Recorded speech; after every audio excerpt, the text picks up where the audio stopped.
How's it going with your staffing this year? Hello, Camp Mavericks, and welcome to the CampHacker podcast. My name is Travis Allison from Go Camp Pro. I help camps translate what they do so that more families insist on sending their children to summer camp. Hi, everyone. My name is Chris Hudson. I'm camp director of Camp Highlight, which has consistently been voted the best camp on earth. It's a sleepaway camp for kids who have LGBTQ plus parents. And I pressed that yes like button for Chris's camp. And my name is Gabrielle Rail. I'm one of the camp directors of Camp Woro. Camp Woro is an all-girls camp in the Laurentian Mountains of Quebec, Canada, and we focus on creating a positive environment for gender minorities. And my name's Joe Richards. I'm the executive director and chief guitar player here at Pierce Williams Summer Camp and Retreat Facility, which is part of the United Church of Canada's summer camp network of 55 camps across this country. And I'm located in Fingal, Ontario, about halfway between Detroit and Toronto. Well done. Good intros, everybody. Welcome to the show. Before we get into this topic, I just want to ask you, we would be super grateful if you went to ratethispodcast.com/camp and then click the rating and reviews button. That allows some ratings to go out to folks so that hopefully more people get to listen to the stuff that's going on. This has been our best year for downloads, and we've put a lot of extra effort into making this go, and we would appreciate your honest review when you click the ratings and reviews button. So we want to talk today about missing staff, getting ready for training, but really about getting the people on board and have an honest conversation about how camps are adapting to life in spring of 2022 when we're recording this, as we are running downhill towards summer camp and still hearing a lot of stress over staffing. And I'd like to start with you, Gab, if you don't mind. Where are you folks at for staffing and your feeling about it? So if this was if I was staffing for 2019 or 2018, I'd be really stressed out right now. I'd be like, oh my gosh, we're still missing some key individuals. But I think after running camp in 2020, we couldn't run camp, but we did have a small a group of staff that came for the summer. And then in 2021, we had a hybrid program. And I think after doing that program, I feel so much more confident with the staff that were there last year that are coming back this year in adaptability. And also we worked really, really hard to build strong ties with past leadership team members that are volunteering their time. And when I say volunteering, they're paid, but they're taking time out of their personal lives and work lives to either mentor leadership team members on Zoom before they come to camp, or throughout the summer, or even come up for a week or two. We even have some past leadership team members that are taking care of those nasty little lists of what staff member goes where, what campers go at what table, et cetera. So it can just alleviate some of the pressure. So there's a nice team feeling. We still have some staff to find, but with some of our support leadership team members, I'm feeling confident. Excellent. I'm glad to hear it. How about for you, Joe? My staffing this summer is all based on last summer. So knowing that we were challenged, knowing this challenge would come, right? Yep. Trying to see part of the future. We hired only young staff last summer through a grant program. So we didn't pay anything out of our own pockets, just out of the pockets of other Canadians.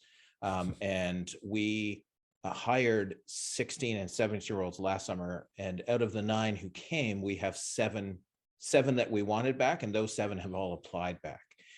And on top of that, we have previous campers who are now staff age who have applied back. And so we're sitting, our staffing is looking really good. I was without a summer camp director until last week, which Nice. could cause a bit of stress to somebody, but you also have to, I think my whole staffing journey, even with the pandemic, is based off of my early experience working full-time in camping. And when you work for somewhere like the Taylor Staton camps and you have to hire 240 staff, you can start a summer down 35 people, right? Like that's just part of the what it is. And so when I arrived at here at Pierce Williams in 2005, and you're only hiring 35 to 40 people, it's a very casual experience in my, like, it doesn't cause me any stress because I was so used to hiring so many more people. And now we are still down people who could counsel in our male cabins.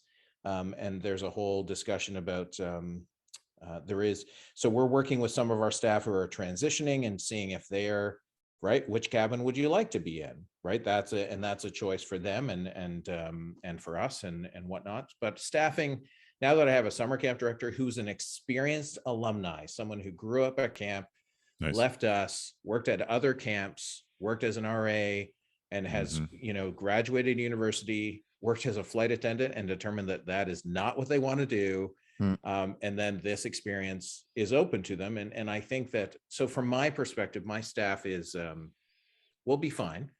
And we've also limited camper enrollment because I'm aiming for a number of staff, right? So You meaning that limited enrollment based on the staff you've been able to hire?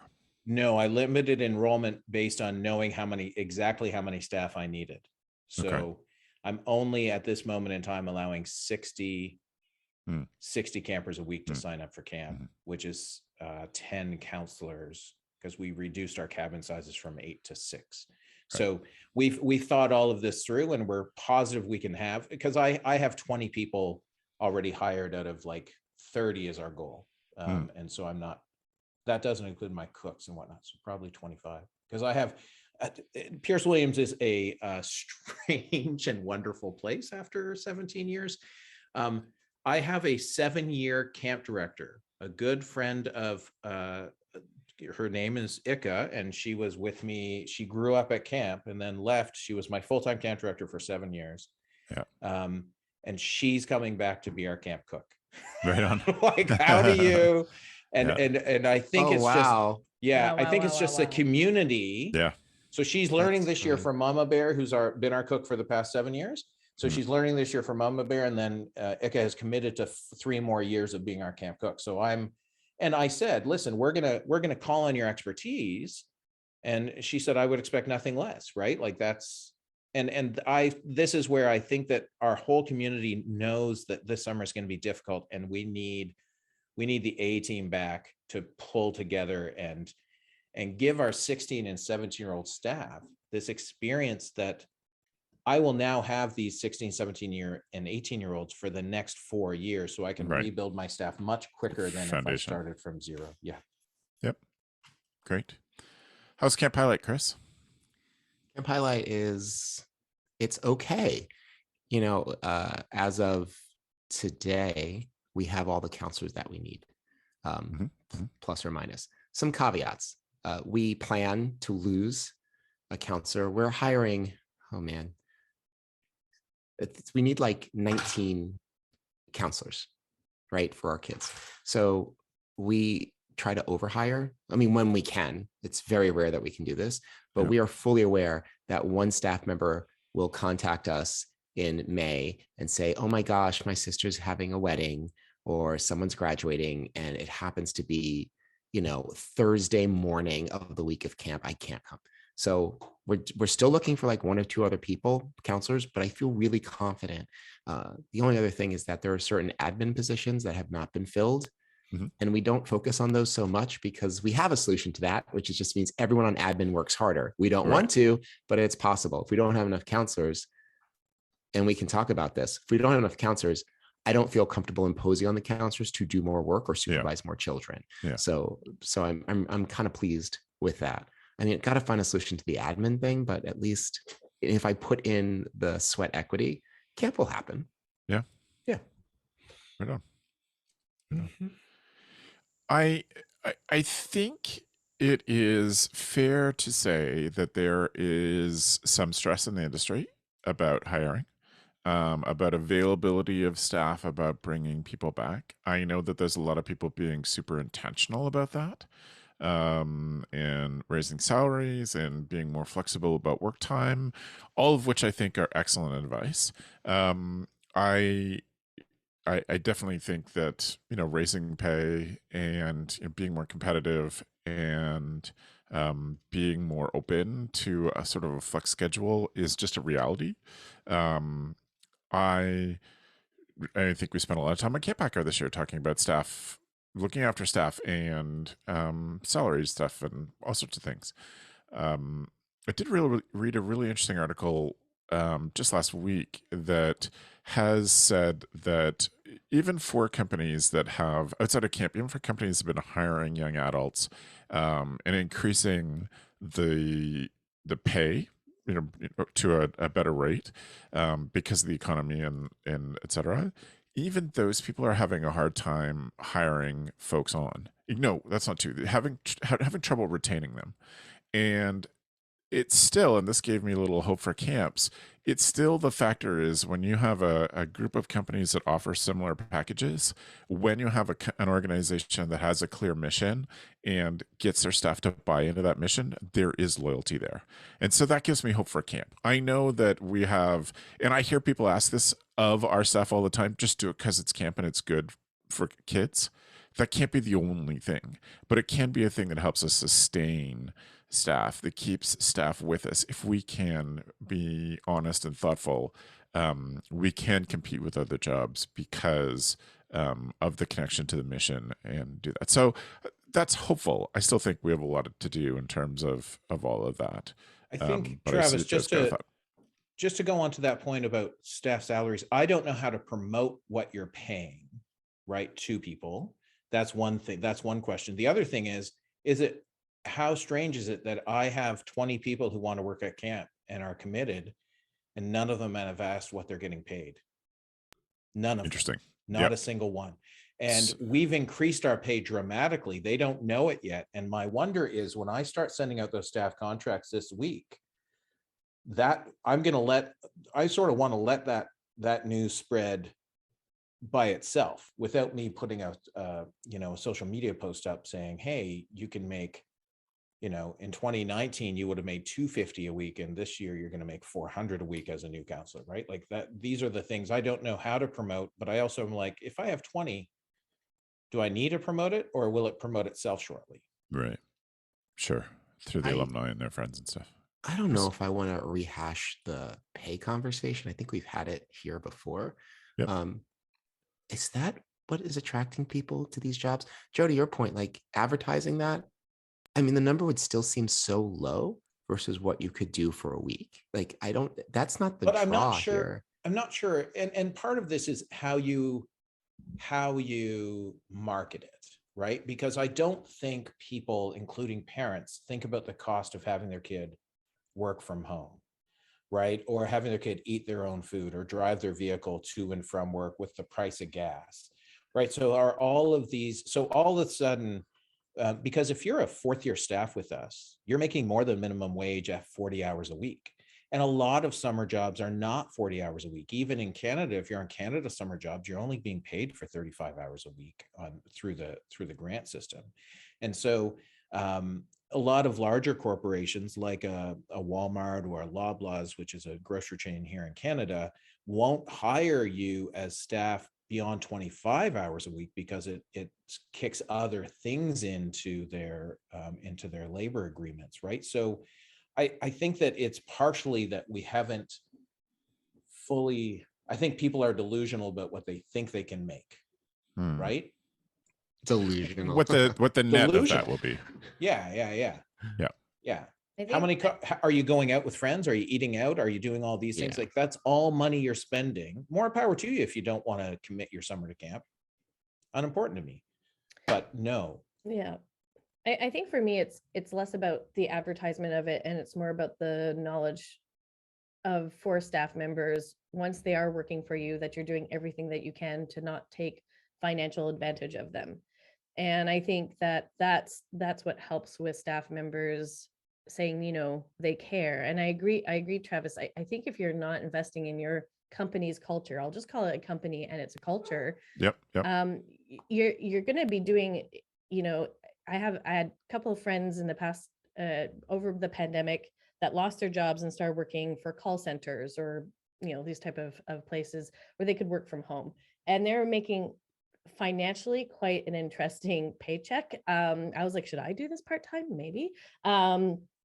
I could never do it. Not because it's not good. It's just, you have to like pay attention to people talking and stuff. So anyways, but the thing is that the culture, these organizations weren't investing in the culture. And what I was hearing was what these companies were most frustrated about was that they were losing staff. So staff came in because of the salaries, stayed for 3, 4, 5, 6 months, and then left. And that's costing those companies so much money because you have to train individuals. So one of these companies, it's a 3-month training program. That costs a significant amount. For me, what I'm interested in is our staff members understanding that we're doing everything we can financially to support them, and that they know that once they're at camp, so that we do have, that's part of investing into our company culture. But then also caring for our staff. And I think that what's scary for camps this summer is that balance book of, we only have this amount of staff members, but we need this amount of campers so that we can make the money. And I think that that's a very slippery slope to be on, because you might be able to do that for this year, but you might lose a whole bunch of staff members because you're overtaxing them. And they might not be experienced enough, or your ratio is different than what it usually is. So you're not experienced in running your program. And I think we have to think long-term, and what are some of the decisions that we can make this year so that it's going to not only impact us in a positive way this current summer, but for summers to come. One of the things that I hear that I find frustrating is the number of camps who have a lot of camps, not all I realize, but a lot of camps have found it easier to get campers this year. The parents are looking for a camp experience for their kids. And parents that can afford it are looking for a camp experience. And they have taken all of the kids and then said, we'll figure out how to hire for that. And now we're heading into April, and they're struggling to find people, as other jobs are getting actively recruiting towards college and university students now that it's the end of the school year, and they're finding it a real struggle. So that's a frustration, that people have brought in kids that they can't look after, or that they'll have to basically bury their staff to look after, and they will not have a good product. And then when camp is not as easy to fill next year, they're going to struggle again. Like, it's just so short-sighted, because they won't have a good, the kids won't have a good experience because the staff are so burnt. I was just going to say that, Travis. You said everything. I think it is so short-sighted. It's so shooting yourself in the foot, cutting off your nose to spite your face, other similar metaphors that, like, 2 years from now, you're not going to get anybody, and we've done this in the past. Neither staff nor campers 2 years. That's the thing, yeah. right? Also, yeah. The campers less so, because sometimes the campers are less aware of the chaos, because they have more of a tolerance for chaos kids.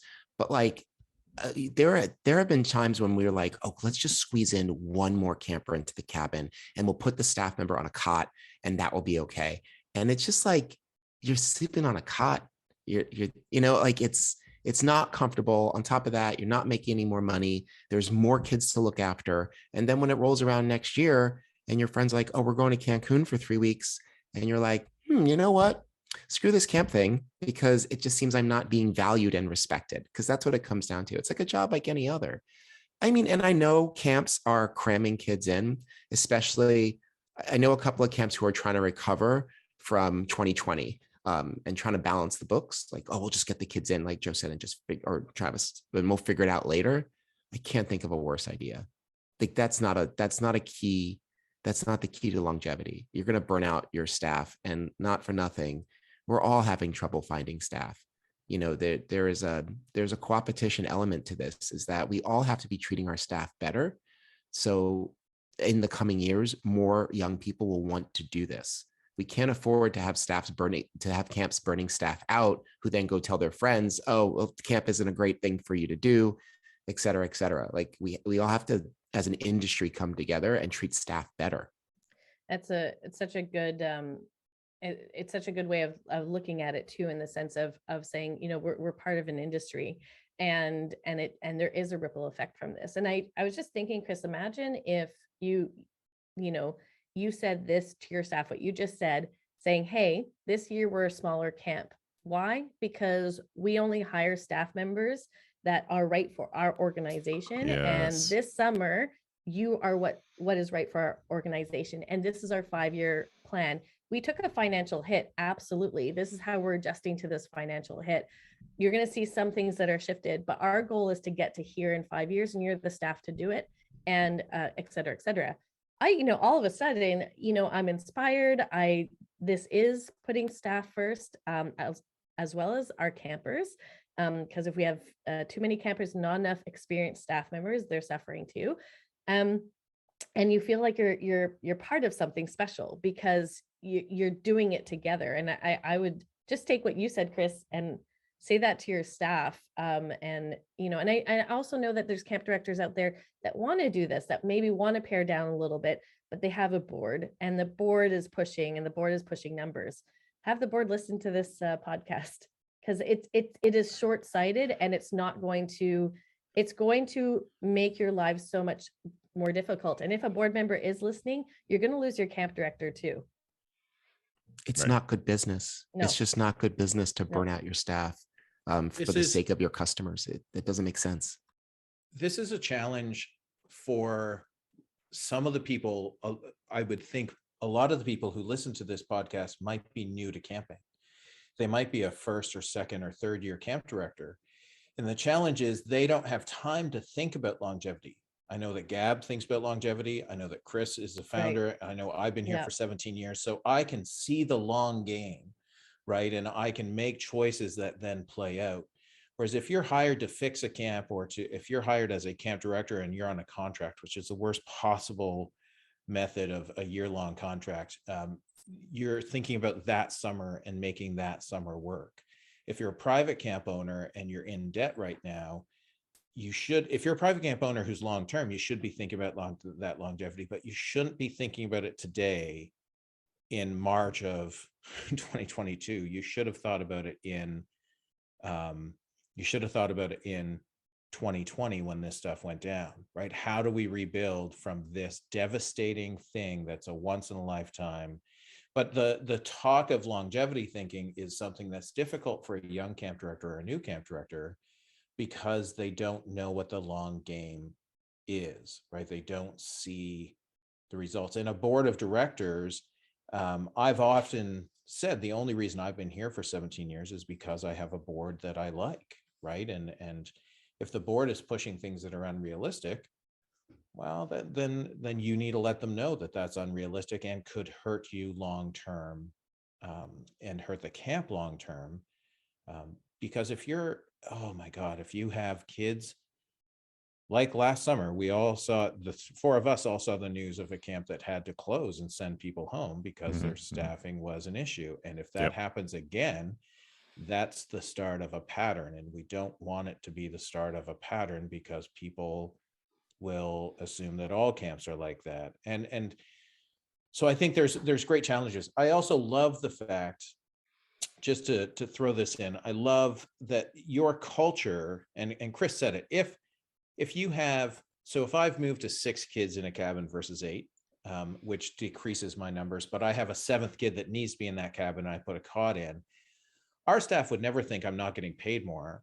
Our staff would think, super awesome, I have a 7th kid, this is great. Because that's the culture that we ingrain in them. And I think that culture will get camps through. Strong cultures will certainly help camps to recover from this much faster than camps who treat their staff like Amazon employees. Well said. That's absolutely it. I know at our camp, our culture is very strong. The counselors are chatting on Slack every day. In another window, I'm watching them chat right now. They have a great time. They're discussing the latest Marvel movies. They're, exchanging like all their accolades they're getting throughout the years. Oh, I got my driver's license. Oh, and it's a big party. And they want to come back together. The thing is though, and I pride myself on being someone good at building culture. I don't know if I have any tips on how to do that. If you don't already have it, you got to just start from the beginning, but it really will. You'll be able to attract people and not have to worry about making sure that the dollar amount is right. Like people will just want to come. The other thing I wanted to throw in there that I've been thinking about, and we're going to start this summer, is that one, really work with your counselors about how to use this experience to get other jobs. Sure. Right. So if that is taking time to look at every position at camp and writing out this is what you'd write on your resume for this. This is what you'd write. These are the skills. I think that sort of forward thinking stepping stone mentality would be really helpful to young people who are like, well, this isn't paying me a lot. What can I get out of this? We've had people with us now for 6 or 7 years, and they can put all sorts of things on their resume, like education, childcare, curriculum development, crisis management. There's so many aspects of the job that they can advertise to other people who might want to hire them. And I think that is something very attractive that we can offer for free. It doesn't cost us any more money.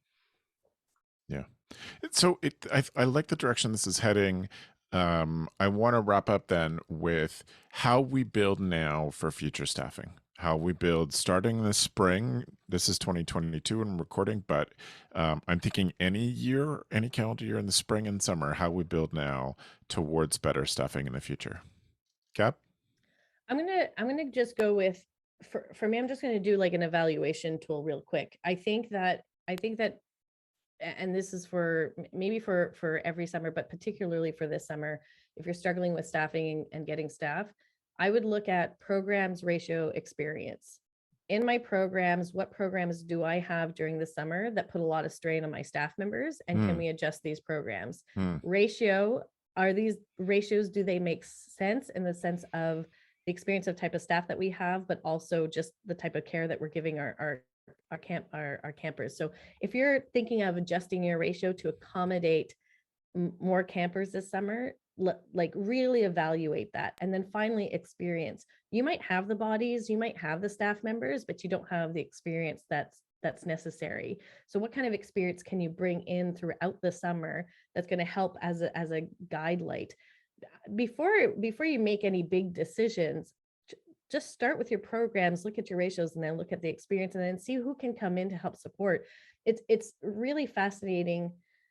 I find the more that particularly camp directors get under stress and chaos, the more they want to shut themselves in and sort of say, like, I've got it. I'm going to take care of everything. I'm going to talk to my staff. I'm going to be there for my leadership team. I'm going to take yourself out and say, who could be that person that can talk to your leadership team member?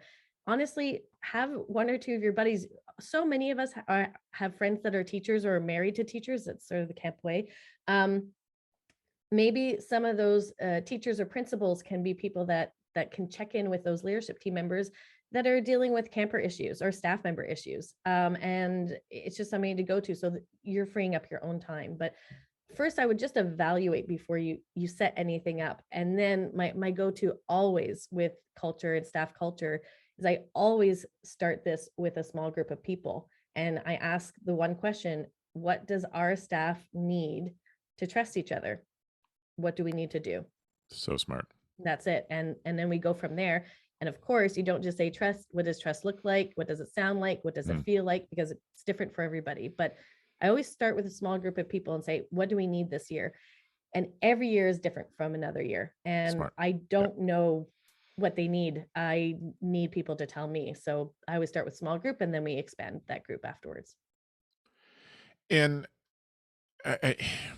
this follows on from something that both Chris and Gab said in their start to this, and I'm looking forward to Joe's answer as well. I think our camp culture changed when we began to ask better questions, like you're talking about, Gab. And so, we began to be honest and evaluate things.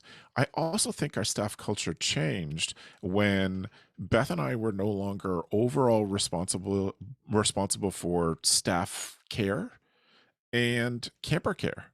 So when we had people who could see that and take those two things off of our plates, at some point when we were getting started and didn't have a lot of money, one of us would take responsibility for one of those things in the summer. But when they're off our plates, then that frees us to think big picture. That frees us to look at, talk to that person who's in charge of staff care and see what are the stresses, what are the things that are coming out of there, how do we start planning for this year?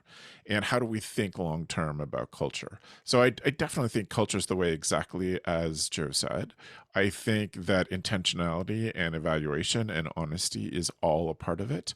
I think when we're talking about staff, creating a culture that campers, like an excellent culture that campers grow up in, means that you have staff that are already, when they become first year staff that have grown up at your camp, they already have the vision. And you're not starting from scratch every year because you have such a deep culture. And, you know, you have things like our 4S's that was our big, it was such a pivotal moment for us in terms of camp culture. And so, yeah, I think thinking long term, which you do really well, Joe. Thanks. I think because that's my freedom. I many years ago True. stopped trying Agree. to micromanage anything. And in fact, I find myself, we have management meetings here with my maintenance guy, my director of camps programs and personnel or marketing, and then brother Bill. We have management meetings each week right now, and I'll talk to them. There's a project going on where Flash and Bill are building something, building a house for Bill, and I'll give them a bit of advice, and then I'll realize I'm too deep in the weeds, and I'm like, I'm not doing the work. I'll leave it to you to make that decision. Unimportant for me. And I think when we talk about staff culture, I think if you're going to micromanage staff culture, now is the time, right? Whatever you had, you need to make sure comes back, because if you've lost staff, but also if I was starting from scratch today on how to build, what I would do is I would get my most fervent supporters who are currently staff and talk to them about how to help our new staff along. What are the 5 things that you most love about camp that we can't lose? What are the, right, what are the things that you will always say, you will always do? And for us, like your 5S's, the big thing that when my Red and I were first directing here was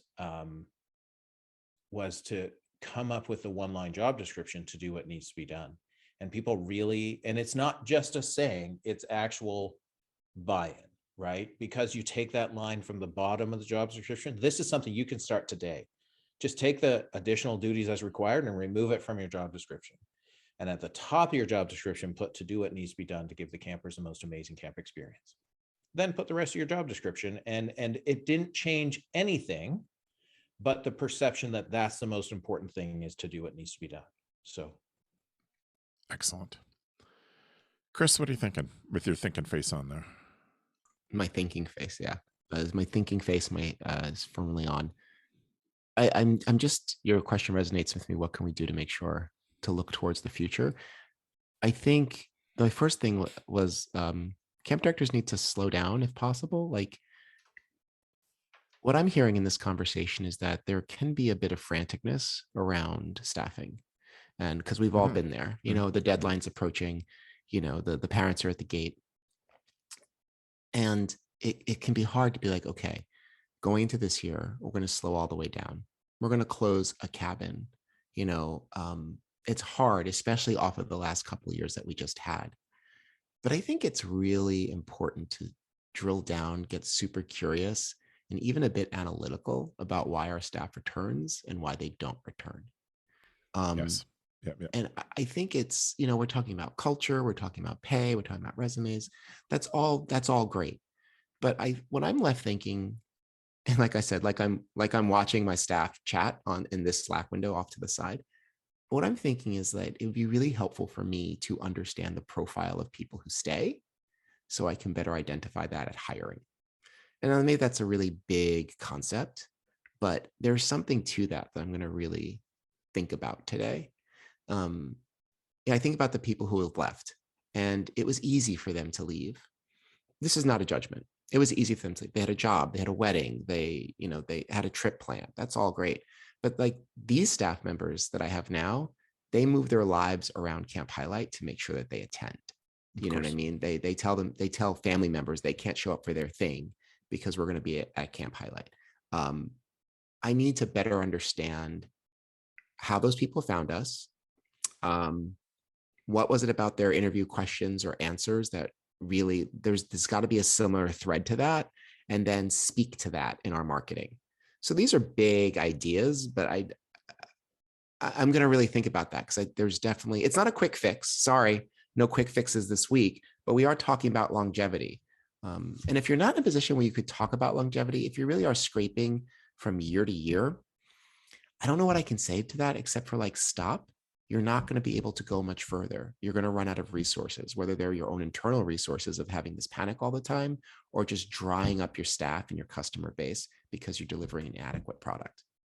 One final thought I'd love to leave everybody with, thinking long term and putting some vision behind this, is to evaluate, to give your staff the tools to be honest about how things are going with their boss. We know from lots of research that's been widely touted in the last few years that even if people are satisfied with the mission and the money, that the boss is the problem. While, most people leave because of their bosses, not because of the mission of the company or the money.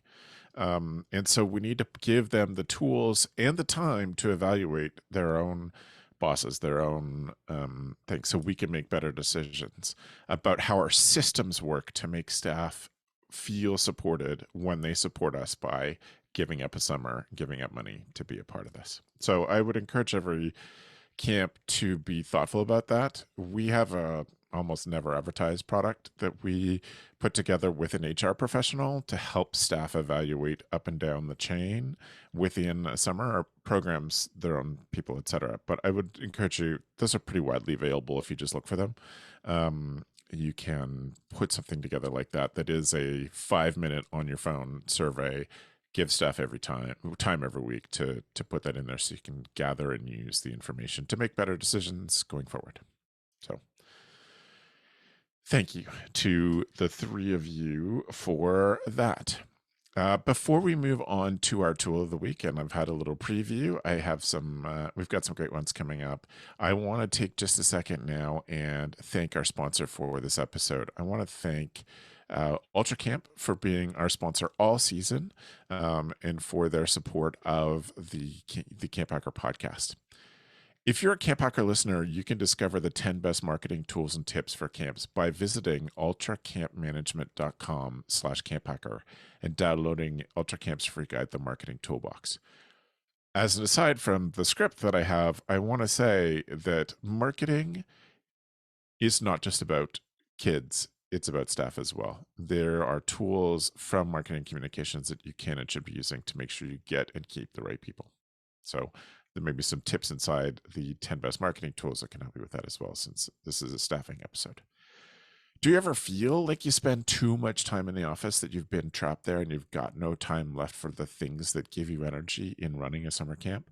The folks at UltraCamp know that you did not get into this for the paperwork. So they created the software to help camp professionals like yourself handle camp registration quickly and efficiently. UltraCamp is based with transparent and flexible pricing that you can rest easily and focused on what's important: your campers, your staff, the product that you offer. There's a low minimum entry for getting into UltraCamp. They have clear pricing with no hidden costs. They have flexible payment terms and no long-term contracts. UltraCamp's goal is to provide resources so their clients can spend more time in camp doing what they do best. If this doesn't sound like your registration software, don't you think it should? Visit their website at ultracampmanagement.com/camphacker and set up a time to chat. They look forward to meeting you. Welcome back, everybody. We are going to wrap up the show with our tool of the week. And since you have a dance to go with your tool, Joe, I would like you to begin, please. Awesome. My tool this week is a brand new book. It just came out last week. We're recording this in the end of March. It's a book called Imaginable: How to See the Future Coming and Feel Ready for Anything, Even Things That Seem Impossible Today. It's by a lady, Jane McGonigal, who's a game designer and a futurist, and she works at the Institute for the Future in California.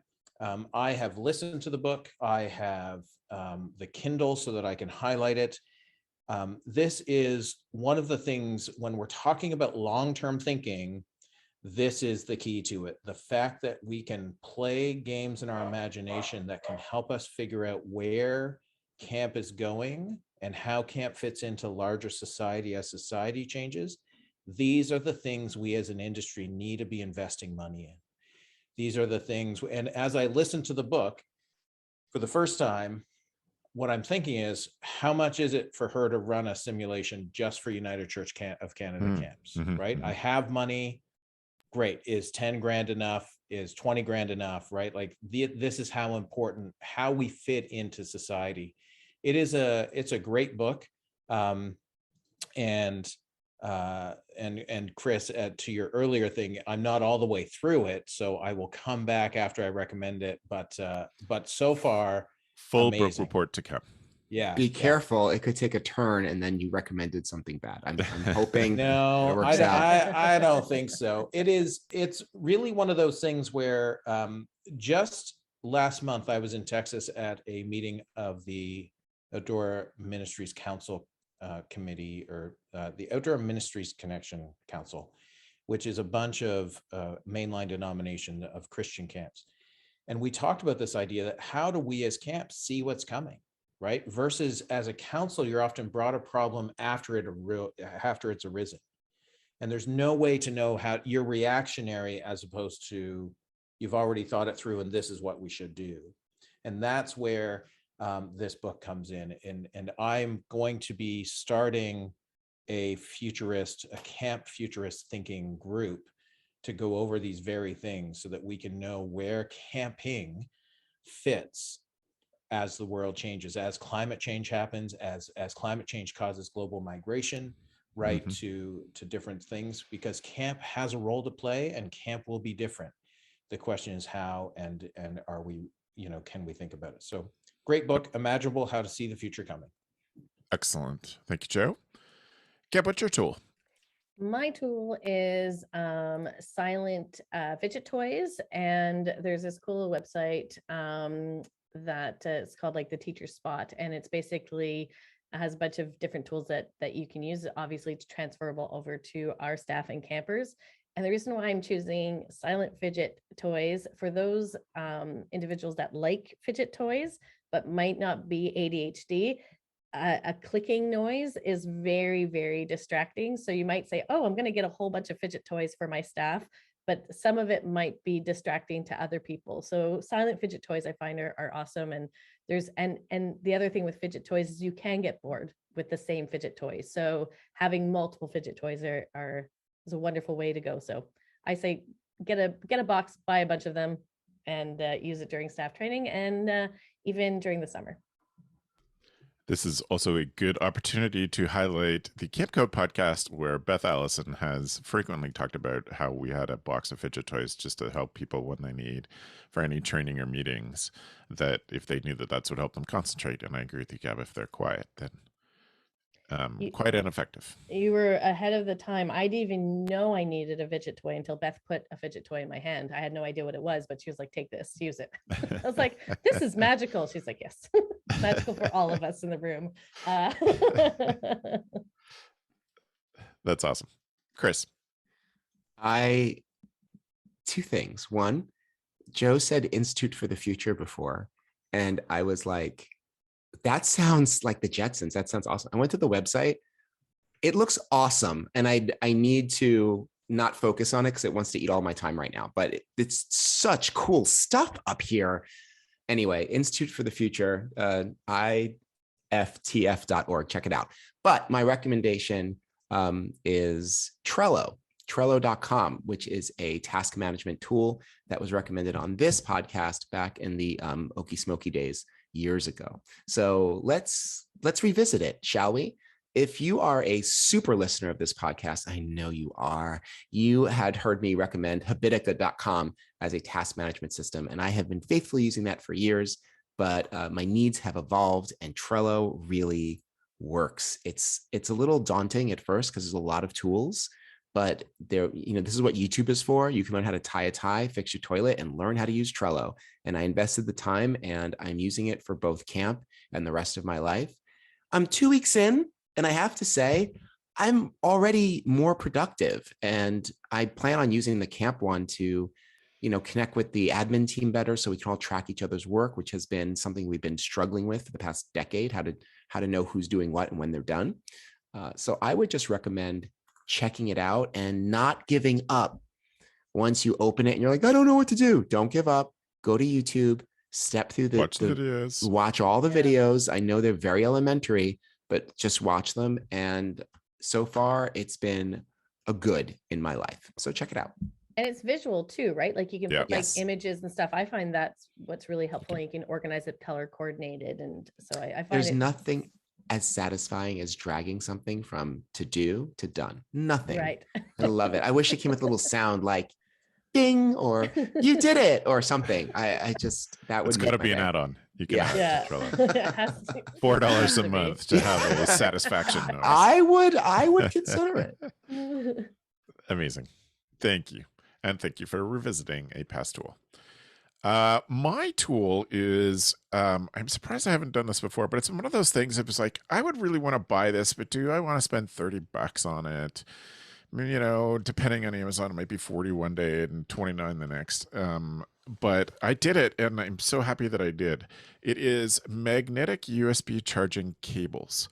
And so they, you know, instead of ending in one plug, a lightning, a USB-C, a USB-A, a USB micro, it just has a magnet and a multi-directional magnet on it, a circular magnet on it. And then what it sends you are little things inside of they're little nibs that go on the end of that go into every kind of chargeable thing you have. I have dozens of chargeable things, and they all can use the same cord. So I have one cord that can charge USB-C, it can charge USB, micro USB, you know, mini USB, all of those things. It could charge lightning. We don't really have any lightning things, so but it can do all that. If you are watching on YouTube, you can see my cordless headphones have a little thing in the bottom, the charging port where it's a USB-C hole. I plug that in. Instead, I just walk by, drop this down on the table. The magnet automatically attaches the cable to the right spot on my headphones. If so, that means everything has the same cable. All of the battery powered lights that I use, all of the electronics that I use, Kindles, etc., same cable. You just slide it up, click, it starts to power things up. And it just made life so much easier. There are so many fewer cables because I had to have USB-C in my bedroom, in the kitchen when we charge lots of things. I had 3 different kinds of cables to charge things. Beside the TV, we had 3 different kinds of cables. In the office, I had 4 different kinds of cables. And I've gotten able to get rid of those in all those different places. Buy a multi-pack. Ours came with micro USB and USB-C nibs that go on the end that plug into your electronics that stay there, but you can get them with lightning, you can get them with older, weirder things as well. It has been awesome. So my desk is cleaner, etc. So I love it. All right. Well, thank you all for your insight and wisdom today. Before I say goodbye to each of you, I want to thank you for all for listening. If you're a subscriber on YouTube and you got some good stuff out of this, give us a thumbs up and please do subscribe. Those of you who are loyal podcast listeners, we're so grateful to have you with us as we are finishing up our 11th season and thinking about our 12th season going forward. We're so grateful to have so many of you been with us from the beginning. I want to take a couple of seconds and just highlight the Camp Owners podcast. I am so impressed with what Howie and Kelly do on that show, the guests that they bring in, how thoughtful they are. Even if you are not a camp owner, it is worth subscribing to the Camp Owners podcast because they think big picture, they get interesting people in, they deal with hard topics, and they do it well. And so I thank Howie and Kelly for their work for all of us. And I invite you to search for Camp Owners Pod from GoCamp Pro on your podcast app and download it there. So if you have follow-up questions for any of us, you can go to camphacker.tv/podcast to find our show notes.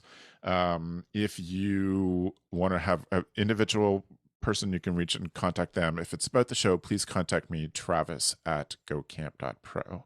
Joe, thanks for being on the show. We get away from Joe. Not a problem. Bye. Chris, thanks for everything this week. Oh, no problem. See you next time. Thanks so much, Gabz. Thank you.